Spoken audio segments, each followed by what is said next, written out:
Olá, estamos começando a nossa live de hoje. Agradeço a todos vocês que me acompanham. Já são 520 mil inscritos, passamos, e de 667 milhões de visualizações. Puxa vida, muito obrigado mesmo a todos vocês.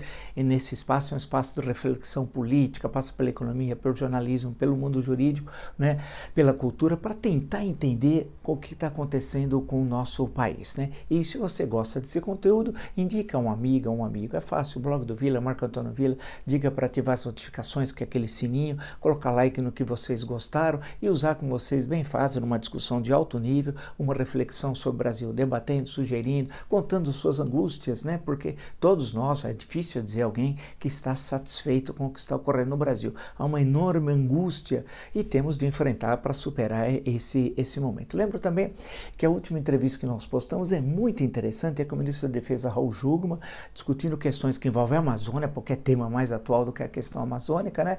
Amazônia, soberania, o que é desenvolvimento sustentável, relação com as Forças Armadas. Excelente entrevista, assista que vão gostar. E na plataforma www.cursosdovila.com.br, lá vocês encontrarão todas as informações sobre os 3 cursos que estamos oferecendo, ou seja, História da Ditadura Militar no Brasil, 1964-1985, História Política das Constituições Brasileiras, das 7 Constituições, do ponto de vista da história política, desde a primeira imperial até essa última, que tem mais de 100 emendas, de 1988, e o curso O que é Fascismo é Fácil, www.cursosdovila.com.br. Bem, passei por todo o noticiário, como de hábito, né? Não tem grandes assuntos, né? Aparentemente mudou, e nem há um clima eleitoral, né, para as eleições municipais. Vão ser dia 15 de novembro, hein? Daqui a pouquinho, né? Mas ainda não pegou no breu. Teve uns debates aí na quinta-feira, horrorosos. Você não pode fazer debate com 11. 11 é time de futebol. Não dá para fazer debate eleitoral com 11, como aqui em São Paulo, né? Mas tem aquelas figuras patéticas, tal, que você fica assistindo, rindo, fala, meu Deus do céu, né? Mas é assim, isso faz parte também da realidade brasileira. O sujeito patético é candidato, muitas vezes com chance, porque o eleitorado se identifica ainda com isso. Foi a velha questão da cultura política no Brasil, ao que precisamos desenvolver. Por outro lado, as questões que afetam o governo federal, nós estamos vivendo a segunda recessão num prazo muito curto de tempo. Em 5 anos, olha, nós tivemos 2015 e 2016. O pior biênio da história econômica republicana. Uma recuperação tímida em 2017 e 2018 de 1,1, que não conseguiu, evidentemente, fazer que nós retornássemos a 2014. Olha a situação do PIB, eu tomei referência. E esse ano é um desastre, menos 5, menos 5,5, menos 6. O que vai fazer que a gente encerre a década, essa é a pior década da história do Brasil republicano. Década perdida, falava-se muito dos anos 1980, né? Uma década perdida economicamente, se você ficar, é essa década agora, a segunda década do século XX. Realmente não é fácil. Então você imagina para todos os brasileiros o que é um embaque, uma pancada como essa, em tão curto de espaço de tempo. Quando você achava que ia poder respirar, dar os primeiros passos, por exemplo, adentrar a vida profissional, tal, você é pego nesse terrível contrapé. Então é uma situação muito difícil, realmente bastante complicada. E tivemos, especialmente ali março, abril, maio, junho, até a prisão do Queiroz, que é uma espécie de ponto de inflexão, ali ele pôs a bola no chão, o Bolsonaro, em relação aos ataques ao Estado Democrático de Direito, momentos de enorme tensão e organizando o Mandrião um golpe de Estado, como está demonstrado na reportagem da revista Piauí, lá no dia 22 de maio, e nós estávamos acompanhando, né, todos aqueles acontecimentos naquele dia a dia. Daí que fizemos, inclusive, as intervenções de sábado e domingo, tendo em vista a gravidade. E aí faremos até, ao menos, o processo eleitoral agora do mês de novembro, para acompanhar tudo o que está ocorrendo. Agora, a pergunta que fica, né, é como que a gente entende uma figura como o Bolsonaro, né, o Congresso Nacional, esse Supremo, as elites, as classes médias, a cultura política no Brasil, porque acho que são desafios para tentar compreender essa realidade tão complexa, né, que é um momento extremamente difícil. Aquele Bolsonaro golpista, momentaneamente ele mudou de figurino. Agora é o Bolsonaro que dá aquele largo abraço, como deu ontem à noite na casa do Dias Toffoli foi, né, jantar junto com o Cássio Cunha e com o Davi Alcolumbre, presidente do Senado. Então parece que aquele que se confrontava com o Supremo não é mais o mesmo.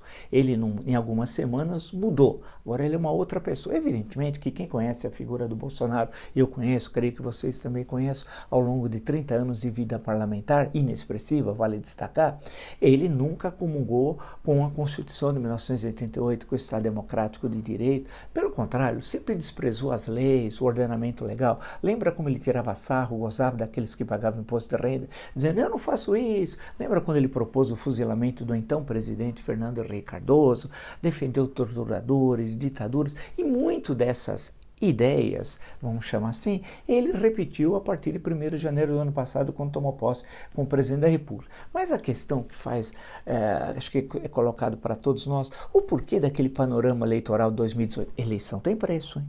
Nós estamos há 20 meses pagando o preço terrível da eleição de 2018 e não sabemos até quando, ou seja, quando eu digo até quando, é se vai ter um momento que ele vai se confrontar de tal forma com o Estado Democrático de Direito, só resta um caminho, que é o que determina a Constituição, que é o impeachment, né? Quer dizer, como é que fica essa questão? Por que nós chegamos nisso?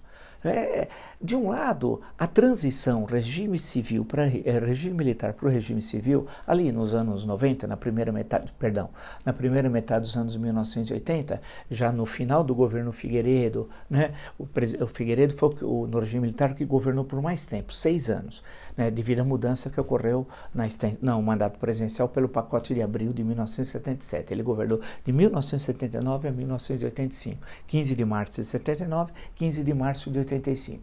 Bem, é o momento da abertura democrática, da anistia, em agosto de 79, das eleições diretas para governador do estado, finalmente, depois de quase 2 décadas, em 1982, né? E a questão que apontava o colégio eleitoral, como é que seria a sucessão, e seria um civil, não mais um militar, é algo que já estava colocado. Por outro lado, uma crise econômica terrível, a inflação anual começa a chegar a 3 dígitos, a dívida externa, o Brasil não tem condições de saldar seus compromissos, uma situação bastante complicada, né? E esse momento de transição não foi feito, na minha leitura, corretamente.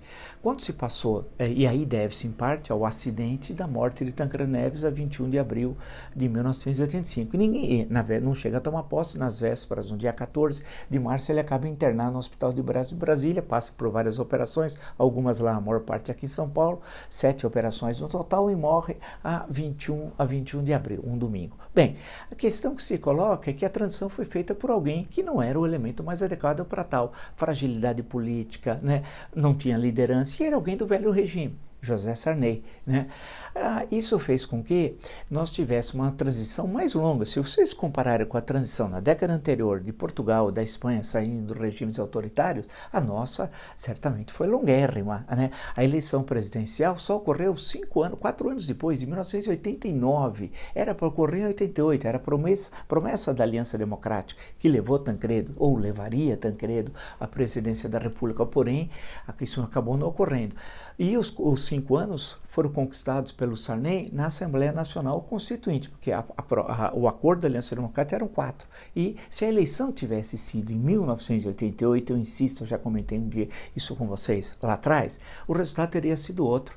Dificilmente a política muda muito rapidamente, dificilmente em 1988 o segundo turno seria entre Lula e Collor. Dificilmente. Porque qual eram as grandes forças políticas ali em 1988? Ainda, bem, o presidente da Assembleia Constituinte, Ulisses Guimarães, o líder do PMDB na Assembleia Constituinte, que depois vai sair, criar o PSDB em 88, Mário Covas. Leonel Brizola ainda era muito forte politicamente naquele período. Então, essas 3 lideranças, e tinha outras lideranças menores, Aureliano Chaves, menores em termos de presença política, né? Mas esses 3, certamente, desses 3, 2 chegariam ao segundo turno. Dificilmente Fernando Collor, que ainda era governador de Alagoas, ou Lula, que vai crescer eleitoralmente em 89 pelo desgaste do PMDB, chegaria ao segundo turno em 88. Porém, o Sarney insistiu em ter mais um ano de mandato. E para quê? Para alguma realização econômica efetiva? Pelo contrário, o final do governo dele foi muito ruim, deixou um país arruinado. Vamos pegar essa questão.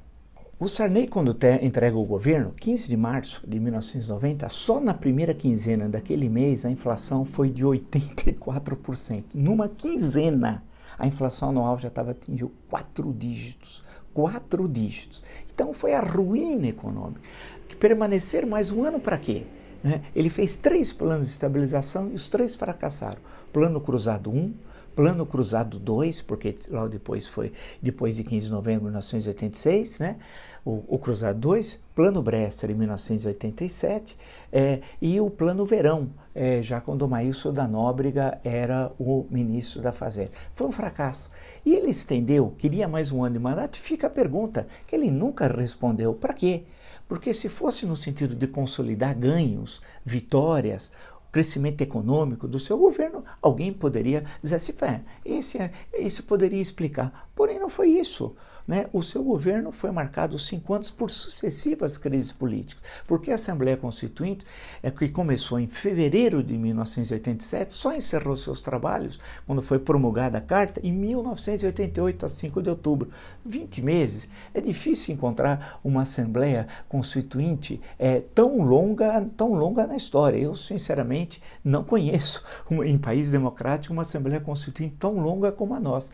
Então foi um sucessivo confronto entre a Assembleia Constituinte, o Congresso Nacional, que funcionavam ao mesmo tempo, o governo Sarney e os problemas terríveis econômicos que o país estava passando, como a inflação anual de 4 dígitos, os congelamentos, se congelava salários e os produtos, todos eles, era como se para todos sempre você levaria uma economia congelada, que era um verdadeiro absurdo, e problemas inúmeros que foram ocorrendo no governo Sarney, denúncias de corrupção, a Ferrovia Norte-Sul, que aí descobriu-se que o edital muito antes já tinha o resultado, e tinha na época um filme chamado Puyi, que era o último imperador da China, um filme do Bertolucci. Ele era chamado, o Sarney aqui, um apelido de Puyi, por causa da Ferrovia Norte-Sul, e tudo assim. Então foi o caos. Então a transição ali, 84 a 85, feita por Sarney, foi péssima, porque ele não tinha autoridade política, moral, liderança para tal. E os 5 anos foram desastrosos. Isso faz com que, quando a Carta entra em vigência, é um país economicamente destroçado, porque a década de 80 foi uma década ruim. Não foi até economicamente uma década perdida em termos de crescimento do PIB, mas houve uma enorme desorganização econômica no país. Quando vem o governo Collor, vem 2 planos de estabilização, março de 1990 e janeiro de 91. O de 90 está no meu livro Collor Presidente, 30 meses de turbulências políticas, corrupção, reformas, etc. Lá eu tento explicar teoricamente o que foi o plano Collor, mas foi de uma ousadia que nenhum plano em nenhum país do mundo, em nenhum momento da história, ia congelar todos, por exemplo, congelar todos os ativos financeiros, e toda a reestruturação radical do Estado que foi feito à época. Bem, aí teve um conjunto de problemas que leva em 92, não vale a pena detalhar tudo aqui, em outros encontros até eu já cheguei a comentar, isso está no meu livro Collor Presidente, a queda, a abertura no processo de impeachment, e depois a 30 de dezembro ele acaba renunciando antes do Senado deliberar. Mesmo assim ele perdeu os direitos políticos por 8 anos. Bem, então você teve um processo ali muito desgastante. Poxa vida, perdemos uma década. A década de 80 foi muito ruim no sentido político.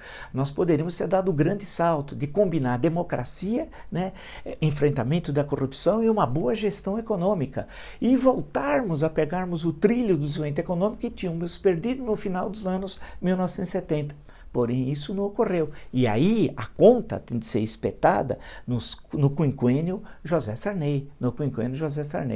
E tanto que ele, preocupado com processos, lembre-se, ele arruma um outro domicílio eleitoral em Macapá e vira senador em 1990, num estado que foi criado pela Assembleia Constituinte. Portanto, você tinha 3 vagas. A eleição em 1990, nos estados que já existentes, tinha uma vaga, como no Maranhão. Ele, com receio de perder para Epitácio Cafeteiro, fronteira, né, ele acaba indo então para o Maranhão, onde facilmente, claro, você tem um eleitorado restritíssimo, que não chegava o quê? 50 mil, 60 mil, 70 mil eleitores, ele acaba sendo eleito senador pelo Amapá e com isso ele acaba obtendo uma série de direitos contra eventuais processos que ele pudesse receber na justiça tal. Mas foi isso. E aí tivemos uma década de 90 complicada. Aí vem o primeiro presidente eleito, vem o impeachment. Depois de 29 anos, um presidente eleito. E tudo que foi os anos 90, 91 e 92, com a disparada da inflação.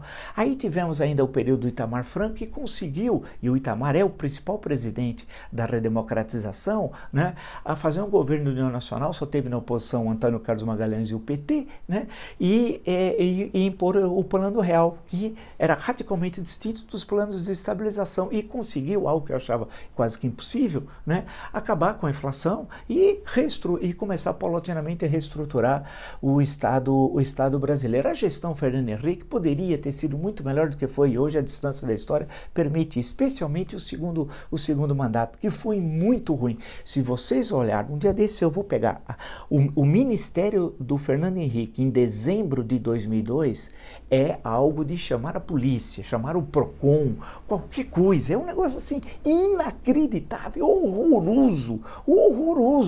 Tem nomes que você nem sabe quem é. Eu creio que até ele hoje não lembra dos seus ministros por exemplo, segundo semestre de 2002, mas era a tentativa da articulação com o MDB, a época PMDB, PFL, na candidatura Serra, que inclusive ele faz muito pouco, ele não tem lá muito interesse na candidatura do seu próprio partido, ele tem uma participação muito tímida no processo eleitoral. Bem, tudo isso vai fazer com que venha o PT. O PT permanece, e com um partido estruturado nacionalmente, né, dentro de um centralismo democrático. O partido foi criado em 1980, portanto, quando chega ao poder, em 2003, já tinha mais de 22 anos de vida e experiência em eleições municipais, estaduais e federais, e com presença em câmaras, vereadores, assembleias estaduais e no Congresso Nacional. Já tinha tido prefeitos, vai ter governadores. Em suma, você tem, portanto, um partido que tem experiência e que rapidamente toma o aparelho de Estado, e dizia que tinha um projeto de 20 anos. O que aconteceu em linhas gerais nesse processo? Aquilo tudo que nós já conhecemos. Não vou retomar tudo. Leia A Década Perdida, 10 anos de PT no poder, lá, que eu detalho tudo aquilo. Em alguns dos nossos encontros nós já também falamos sobre isso. Quando se apresa o aparelho de Estado e mensalão, petrolão, tudo aquilo que nós vimos, que não vale a pena recordar. E quando Dilma sai em abril de 2016, com a abertura do processo de impeachment, depois com a aprovação no segundo semestre do processo de impeachment, como determina aqui a Constituição, porque no caso de crime de responsabilidade, quem autoriza é a Câmara, quem processa e julga é o Senado. No caso de infração penal comum, quem autoriza é a Câmara, mas quem processa e julga é o Supremo Tribunal Federal. São duas coisas distintas. O impeachment é claramente um processo político, né? Isso é claro, sempre foi, e a inspiração da Constituição brasileira e das constituições brasileiras é justamente os Estados Unidos. Bem, isso é típico no regime presidencialista, porque no parlamentarismo você faz um voto de censura, né, ao gabinete, o gabinete cai, é substituído por outro ou é convocado novas eleições. No presidencialismo, o instrumento que tem para o mau governo é o impeachment, e só. Ponto final. Bem, aí foi isso com a saída de Dilma. Aí vem o Temer, só que o Temer não conseguiu ser o Itamar Franco, isso é importante ressaltar. Ele prometeu um governo de luminares e foi um governo de G10, com tudo aquilo que nós fazemos, que nós conhecemos. Então, aquele que foi às ruas, que se manifestou em 2015, 2016, esperava algo em 2017 e 2018 do governo Temer, saiu profundamente decepcionado.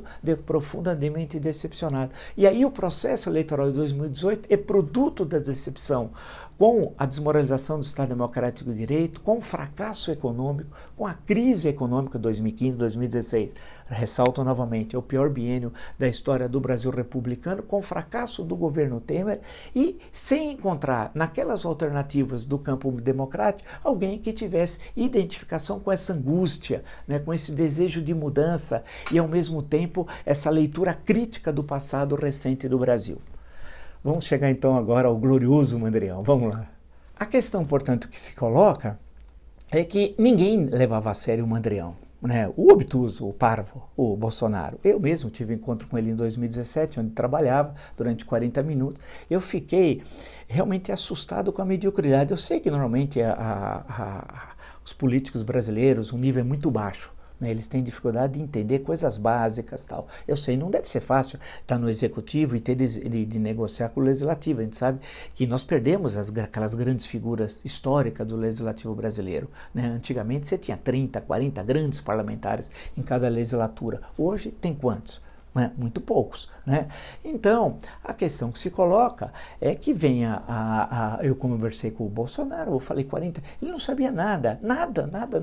Ele parecia um aluno do antigo ginásio, ou do ensino fundamental, da 8ª série.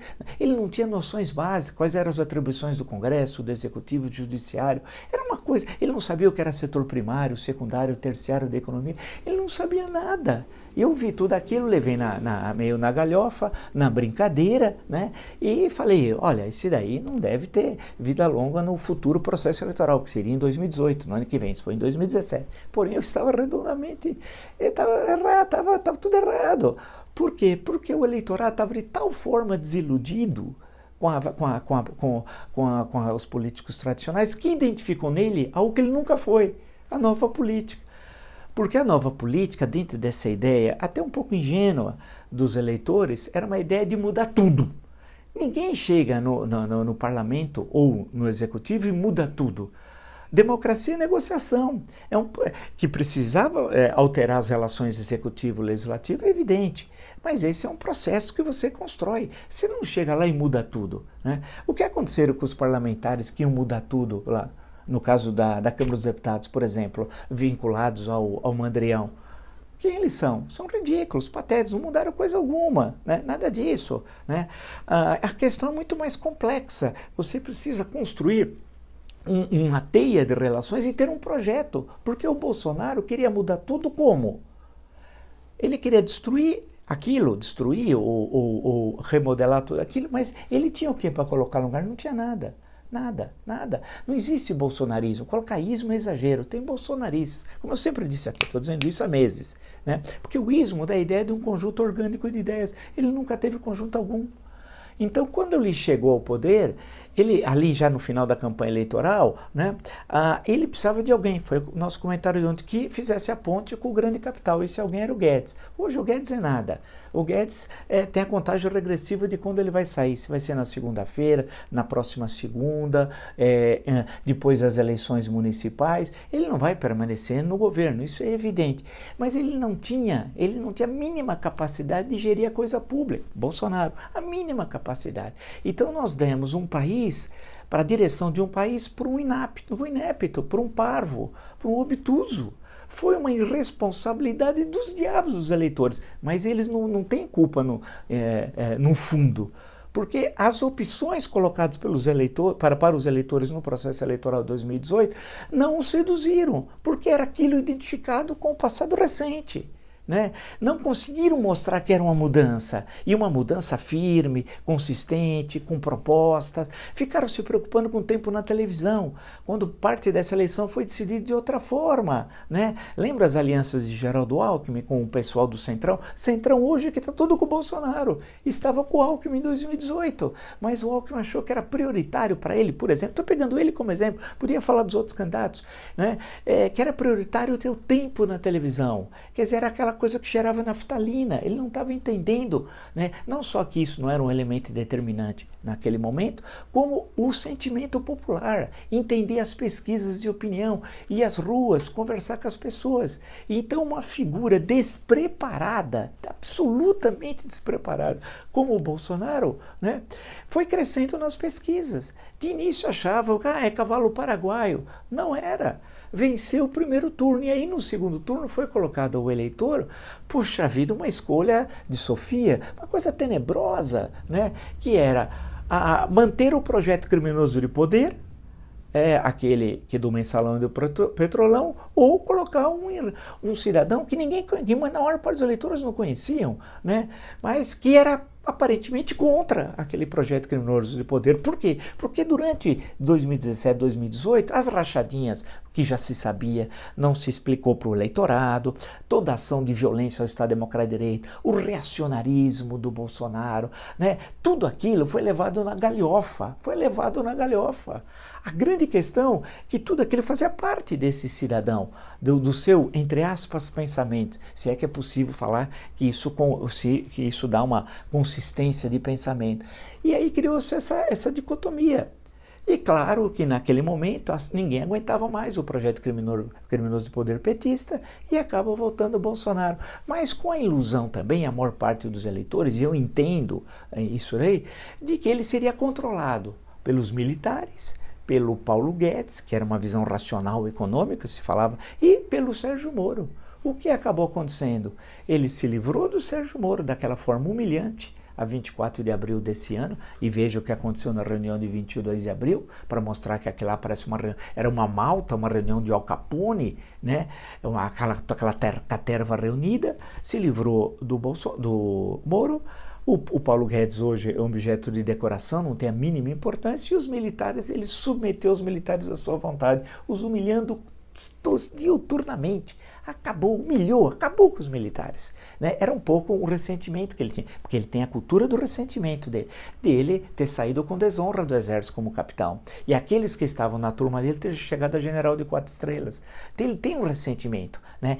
E essa cultura do ressentimento ele usou, que é uma fração hoje de uma parte desses dos mais radicais bolsonaristas, que são ressentidos, são ignorantes, ressentidos, odeiam o conhecimento, são prepotentes, não gostam da cultura, desprezam a ciência e tecnologia, desprezam a complexidade do mundo. E o Bolsonaro foi falando aquelas frases feitas. E aí teve o atentado de 6 de setembro, que também ajudou muito.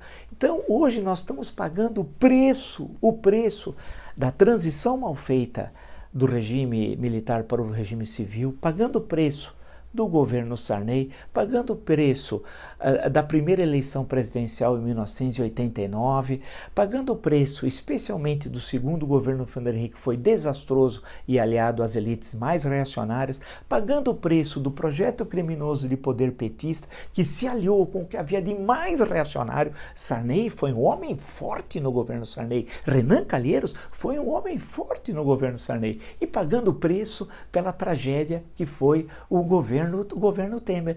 Então, nós temos que entender que temos uma herança tenebrosa política que explica a tragédia de 18 e os 20 meses que nós estamos vivendo, desse pesadelo.